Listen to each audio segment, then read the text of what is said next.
بسم الله. السطر ده شكله عادي ولكن النتيجة هتستغربها جدا.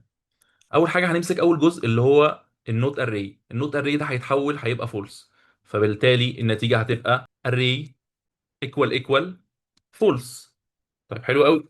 تاني حاجة، الجافا سكريبت بيعمل ايه هنا بقى؟ بيقول لك انا مش هينفع اتعامل مع اوبجكت، الاري ده اوبجكت والفولس دي بوليان فاليو. طب حلو قوي.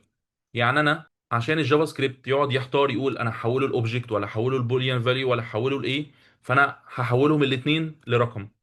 فهو عشان يقدر يتعامل معاهم ويقارنهم هيحولهم لرقم. طيب حلو قوي. الفولس دي لما تحول لرقم هتبقى صفر، فانا هقول له والله انا عندي الفولس دي سهله هتحول لصفر. طب حلو قوي.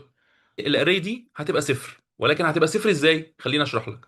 الاري دي بتعدي على ثلاث مراحل وهي بتتحول في الجافا سكريبت. اول حاجه بتبقى عباره عن string. يعني الاري دي، خليني اشرحها لك سريعا. الاري دي هتحول هتبقى string، وهفتح الاكواز بتاعت السترنج وهحط جواها الاري. فدي هتساوي ايه؟ هتساوي string اللي هو الدبل كود. هنزل تاني المرحله التانيه، هقول له والله انا عندي نمبر عايز احول الدبل كود ده، فهيديني صفر. فبعد كده خلاص هي السترنج ده اتحول لصفر، يبقى انا ماليش دعوه بالكلام ده كله. المهم اللي هو اتحول بالصفر. فهيقول لي صفر ايكوال صفر. هقول له والله ده عارفينه كلنا اللي هو ترو. فهنيجي الرن، هيقول لك والله الاجابه ترو. وده اسمه التحويل التلقائي بين الانواع، وده اللي بيخلي جافا سكريبت دايما غريبه جدا. شكرا.